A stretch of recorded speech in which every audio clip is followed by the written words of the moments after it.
SEC Network analyst Roman Harper came out with his top 10 quarterbacks and top 10 running backs in the SEC over the last decade, and it is just as bad as you would expect it to be. It's all over the place. I'm going to break it down. It's just ridiculous. I can't wait for the season to be here.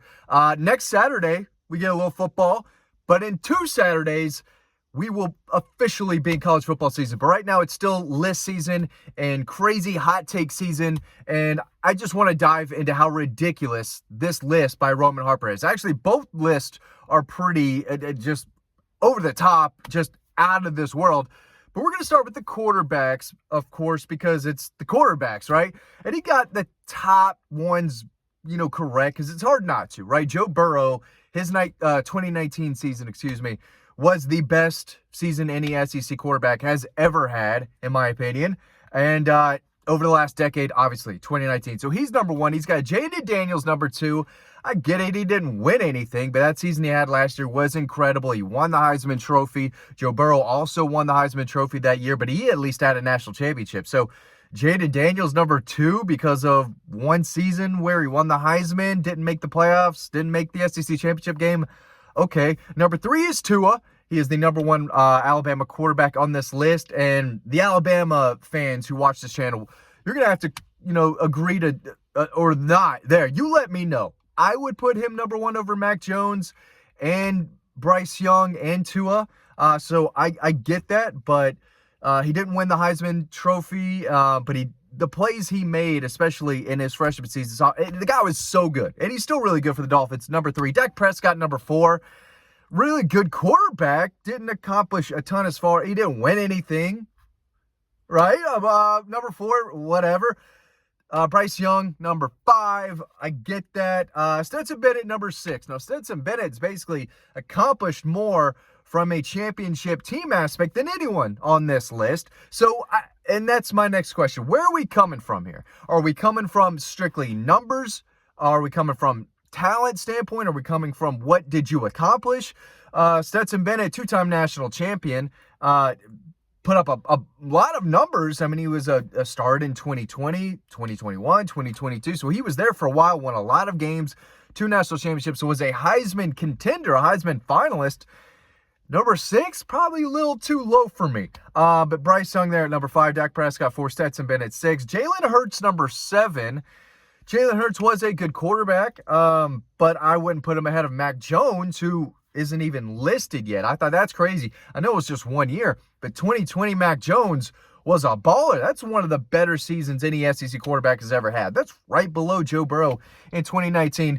Jalen Hurts at number 7. I get it. Really good quarterback, obviously. Jake Fromm at number 8. Are we serious right now? Jake Fromm at number 8. I know I cover the Dawgs. I covered every single year that Jake Fromm was at Georgia, and he got worse and worse and worse. Now, the dude has his moments, right? He's got some big wins. He made some big throws. And as a freshman, it looked like he was going to be one of the best quarterbacks Georgia's ever had. He was good in 2018. He wasn't great. 2019, he got worse. And it felt like he was playing his worst football towards the end of his career. To put him at number 8 over guys like Mac Jones, even though Mac Jones just had that 1 year, won national championship and put up crazy numbers. It's ridiculous. Jake Fromm at number 8, Hendon Hooker at 9, still a little laughable to me. Mac Jones at number 10, but Jake Fromm at 8. I'd put Carson Beck, even what he did last year, over Jake Fromm. And I know Jake Fromm's an SEC champion and a Rose Bowl winner, right? And he made big throws in those games, but he is not a better quarterback than Carson Beck. What about Drew Lock? Drew Lock, Will Rogers, number 2 and 3 all time in the SEC passing list. They're both not on there. I think they're both within the last 10 years. Kyle Trask in 2020 should be on the list before Hendon Hooker. I mean, Kyle Trask was better in 2020 than Hendon Hooker was in 2022. Hendon Hooker's team was better. That Tennessee team was better. I thought Kyle Trask had a better season as a quarterback. So I don't know. The quarterback list is off the rails. Let's talk about the running back group that Roman Harper, Alabama guy, put together. First, collegebronze.com. I don't have the Bulldog right here in my car. I got to make these videos in a different way now that the season's here. I drop my kid off. I got to wait for him. I got to pick him back up. So I make the videos in my car. but get the #1 Georgia Bulldog statue on the market. All the information is in the description below in this video. It's the only place where you can get a discount. Promo code DawgPost as I spit accidentally towards the phone. I don't know if you caught that or not. Hope you didn't, but I just told you about it, so that's weird. But get your Bulldog today.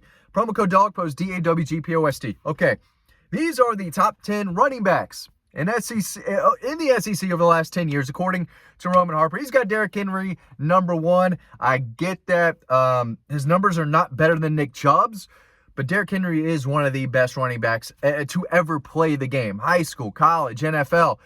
He was one of the best at all three levels. He is one of the very best running backs, in my opinion, to ever play the game, and that includes what he did in college. Obviously, Heisman Trophy winner, just ran through teams. Former Georgia commitment, by the way, out of Yulee, Florida, committed to Georgia, flipped to Alabama. It was the right decision for him because he's one of the greatest to ever play. He's #1. Nick Chubb, #2. Nick Chubb, #2. He's the second leading rusher in SEC history, I believe, right behind Herschel Walker. Nick Chubb is one of the all-time greats, one of the all-time great Bulldogs, one of the all-time great SEC running backs. Rushed for more yards than Derrick Henry did, but I believe Derrick Henry was just there for 3 years. Nick Chubb was there for 4, although he was hurt. Excuse me if I get that word out. He was hurt a lot. Not a lot. The knee injury he had against Tennessee when he was like at his peak. It looked like that could be a career-ending injury when it happened at the time. And he came back stronger and better than ever. The guy was incredible. He's #2. Najee Harris, #3. I'd put Leonard Fournette above Najee Harris. You let me know. I think he had a better single season than Leonard Fournette did at LSU, but Leonard Fournette was a better running back than Najee Harris. I still say that. I don't know if he's as versatile. Najee Harris caught a lot out of the backfield, but Leonard Fournette was that was a dog. I mean, he was a tiger. Obviously, right? Playing for the Bayou Bengals. That dude was he was a beast. He was a beast. He was trucking guys, running by guys. Leonard Fournette was fantastic. Then the list is crazy. Then the list doesn't make any sense. There's no Sony Michel, which is crazy. Sony Michel is probably might be a top 5 running back in the SEC over the last 10 years. He's not even on the top 10 list, and that's where Roman Harper loses all credibility. It took me to the 7.5-minute mark to say the point I was trying to make. Roman Harper doesn't know what he's talking about. If Roman Harper worked for me, he'd be done. I'd see you later, man. Find another job. You can't put these lists together and have any type of credibility. Okay, let me get to it. #5 is got Quinshon Judkins. Give me a break. Really good last year, right? He's not in the SEC anymore, but he was last year. It was one good year. Going to put him at #5. No Sony Michel, but Quinshon Judkins. Benny Snell. Most of y'all forgot about Benny Snell. If you're watching this video, I think maybe a small percentage of you were like, oh, yeah, Benny Snell. I think I remember that guy. He played at Kentucky, right? Doesn't matter. He doesn't matter. But he's on this list. It's ridiculous. Isaiah Spiller. Where did he go to college? He went to Texas A&M. Again, I think, pretty sure. It doesn't matter. Good player. Not one of the 10 best in the SEC. Kerryon Johnson. Oh, my God. Kerryon Johnson. Are you kidding me? Get out of here with that, Kerryon Johnson. One good year. I almost went into my Seinfeld accent there. God, I love some Larry David, though. But, Jerry Seinfeld's the man, too. Alex Collins, R.I.P. Love you, R.I.P. Alex Collins. But you weren't one of the top 10 best running backs in the SEC the last 10 years. I think he had 3,000-yard seasons, though, so mad respect. He's probably right outside. #9, I don't know. Jerry, Elaine, Ralph Webb, what are we doing? Ralph Webb is on this list. What are we doing? Give me a break. No Sony Michel, no Darius Geis, no DeAndre Swift, no Josh Jacobs, Kenyon Drake. I'm reading off my list here. Clyde Edwards-Helaire. You kidding me? That guy was awesome for the Bayou Bengals. Everyone I mentioned should be like 5, 6, 7, 8, 9, 10. Roman Harper. What are you doing? What a list. Ridiculous list. Man, this video really went off the rails like this list did, but I'm ready for college football season. I hope y'all stayed around for that terrible Seinfeld little action and impression there. Stand-up comedy show coming after the season. If y'all would like to see that, you wouldn't. I'm not even gonna go down that path. You would not want to see that. Roman Harper doesn't know quarterbacks, doesn't know running backs. He's got a job, though. His job is to throw out hot takes like this, but season's almost around the corner. But I saw this online. I saw this on Twitter, and I just had to make a video about it. It's dumb. It's stupid. Season's almost here, though. Season's almost here. Thanks for watching. Maybe the worst video I've ever made. Really appreciate it. Really appreciate it. Y'all the best. Y'all the best. Get your Bulldog. Promo code DAWGPOST in the description below. Thanks a lot, and I'll see you on another video.